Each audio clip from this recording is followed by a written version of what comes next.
Bonjour à toutes et à tous et bienvenue dans le Mag Éco sur RCF, présenté aujourd'hui par Sébastien Vaumeron. Alors aujourd'hui, premier jour de l'automne, je vous emmène faire les moissons. Donc en France et particulièrement il y a l'hôpital qui s'est lancé dans des expérimentations cliniques, des essais cliniques sur le cannabis. Et aujourd'hui, je vous emmène donc à la rencontre de Julien Ménard de Terra Medis, qui produit justement ce qui sert à produire du cannabis, c'est-à-dire du chanvre. Bonjour Julien. Bonjour. Alors, comment est-ce qu'on fait ce cannabis avec le chanvre? Comment ça se passe? Alors, écoutez, plusieurs choses. Alors, nous, on fait du cannabis dit bien-être. Donc, le cannabis bien-être, il se différencie du cannabis à usage industriel, qu'on appelle plus communément le chanvre, qui est utilisé beaucoup dans le bâtiment. Ce n'est pas non plus du cannabis récréatif, qui est riche en psychotropes et qui sert à s'enivrer. Et ce n'est pas non plus du cannabis médical, qui, lui, est un médicament et qui est cultivé dans des conditions bien particulières, en atmosphère contrôlée, c'est-à-dire en intérieur, avec des standards pharmaceutiques qui vont garantir en fait la qualité médicament. D'accord, mais est-ce que c'est la même plante alors, ou c'est pas la même plante? Alors, on peut dire que c'est la même plante, seulement ce sera des variétés différentes. Nous, on utilise des variétés qui sont pauvres en psychotropes. Le psychotrope, c'est la molécule de THC. Donc le THC dans le cannabis médical, on en trouve aux alentours de 20 à 30%. Dans le bien-être, on ne peut en trouver qu'à l'état de trace inférieur à 0,3%. Donc ça, c'est issu simplement de sélections génétiques qui sont faites pour avoir des plantes plus ou moins pauvres en THC, en psychotropes, et pour une finalité différente. Il y a des sélections qui sont faites à vocation pharmaceutique, des sélections qui sont faites à vocation bien-être et d'autres sélections à vocation industrielle. Mais alors, si ça contient pas du THC, c'est quelle molécule que vous utilisez dans ce chanvre? Alors la molécule du bien-être, c'est celle qui s'appelle le CBD, pour cannabidiol, dont on entend de plus en plus parler, il y a même des pubs à la télé. Et en fait, ce CBD, il est donc classé comme non psychotrope, puisqu'il n'a pas de vertu enivrante, il entraîne ni accoutumance, ni addiction. Ça veut dire que c'est pas une drogue? C'est exactement ça, ce n'est pas une drogue. En revanche, il a quand même une action chimique dans l'organisme en allant se fixer sur une quarantaine de récepteurs qui sont déjà identifiés. Dans le cerveau? Il y en a dans le cerveau, mais il y en a un petit peu sur tous les organes, il y en a même beaucoup à la surface de la peau.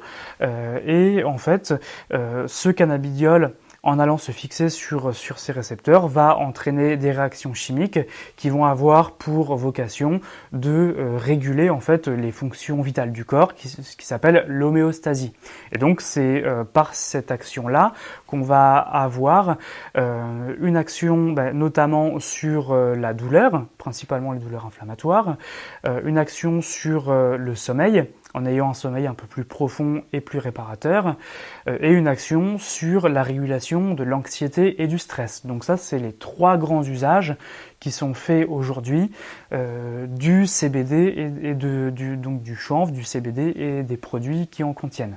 Alors dites-moi, c'est une découverte récente, ce chanvre, ces effets-là, ou est-ce que ça fait déjà quelques décennies, voire quelques siècles? Alors ça fait quelques décennies, quelques siècles et même plus quelques millénaires puisque les Chinois en 2700 avant Jésus-Christ utilisaient déjà la fleur de chanvre pour ses vertus thérapeutiques. Ensuite, cette plante a été utilisée en médecine indienne, la médecine ayurvédique, et s'est rapprochée de l'Occident petit à petit pour arriver en Europe au début de notre ère. Et d'ailleurs, dans la littérature, il y a quelques traces de son utilisation, et notamment au XIIe siècle, l'abbesse bénédictine Hildegarde de Bingen, en Allemagne, utilisait la fleur de chanvre en macération dans l'alcool pour justement ses vertus antalgiques. Donc aujourd'hui, on redécouvre un petit peu cet usage médicinal d'un côté et bien-être.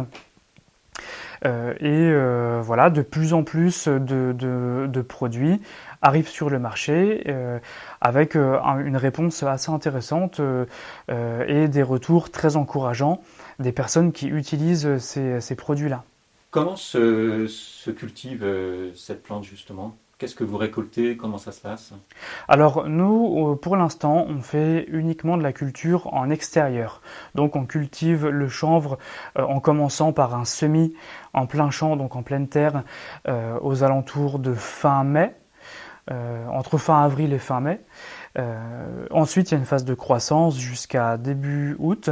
Et puis commence la floraison. Donc là, on va voir les inflorescences commencer à se former et ce sont ces inflorescences-là qui vont se charger en toutes petites billes résineuses qui vont renfermer les actifs. Donc il y a 3 catégories. Il y a les cannabinoïdes avec évidemment le CBD, le reliquat de THC et une centaine d'autres. Il y a également les terpènes, donc là c'est les composés qu'on retrouve dans les huiles essentielles et qui vont donner le goût et l'odeur aux plantes. Il y a finalement les flavonoïdes, donc qui vont eux donner plutôt la couleur aux plantes. Donc ensemble, ces trois grandes familles de molécules-là représentent environ 500 actifs qui vont être renfermés dans les petites billes résineuses sur les fleurs de chanvre. Nous, on récolte les fleurs de chanvre, on les fait sécher, et ensuite, soit on les intègre dans leur forme brute à d'autres mélanges de plantes pour en faire des infusions, ou soit on envoie les fleurs séchées dans un laboratoire qui va réaliser une extraction pour récupérer tous les actifs, et ensuite l'extrait sera incorporé à d'autres formulations en cosmétique ou en alimentaire. Vous, à Thermédis, vous proposez donc des produits comme ça? Alors nous, chez Thermédis, on propose pour l'instant une gamme d'infusions. On en a une plutôt pour ce qui est inflammatoire et les articulations douloureuses avec le chanvre, de la reine des prés, des feuilles de cassis, des feuilles de frêne et des fleurs de bleuet. On en a une autre plutôt pour la détente et le sommeil où on couple l'effet du chanvre à ceux de la mélisse, du tilleul et de l'aubépine. On a aussi un thé vert qui renforce le côté antioxydant et tonifiant du chanvre. Donc ça pour la fleur brute. Et pour les produits transformés, on a 2 huiles. Une huile, donc ce sont 2 huiles à usage sublingual, on met sous la langue. Ou à usage local, sur la peau. On a une huile qui contient 5% de CBD et qui contient vraiment tout le champ des actifs du chanvre dans la même composition qu'une fleur fraîche, parce que l'extrait n'a pas été transformé. Et on a une autre huile, donc là l'extrait a été un peu transformé, qui contient un peu plus de CBD, mais un petit peu moins de terpènes et de flavonoïdes. Il sera donc moins anti-inflammatoire, mais plus intéressant pour le sommeil et l'anxiété. Et vous avez quelle surface de production? Alors nous, notre ferme fait 50 hectares. On a un troupeau de vaches et le chanvre, on lui consacre un petit peu moins d'1 hectare, environ un demi-hectare. Est-ce que c'est un développement qui est en projet, faire plus de culture, ou est-ce que c'est compliqué après de traiter plus de récoltes? Alors dans nos projets de développement, nous on aimerait bien construire un bâtiment spécifiquement pour le séchage et la transformation du chanvre, en ayant les équipements qui nous permettront d'être autonomes dans l'extraction et notamment une machine pour l'extraction au CO2 qui est très appréciée puisque elle a un bon rendement d'extraction et elle permet de récupérer tous les actifs de la fleur de chanvre. Donc on aimerait être autonome sur cette partie-là. Et alors vos produits, où est-ce qu'on peut les trouver? Est-ce que c'est uniquement sur votre site internet ou il y a des magasins en Sarthe où on peut les trouver?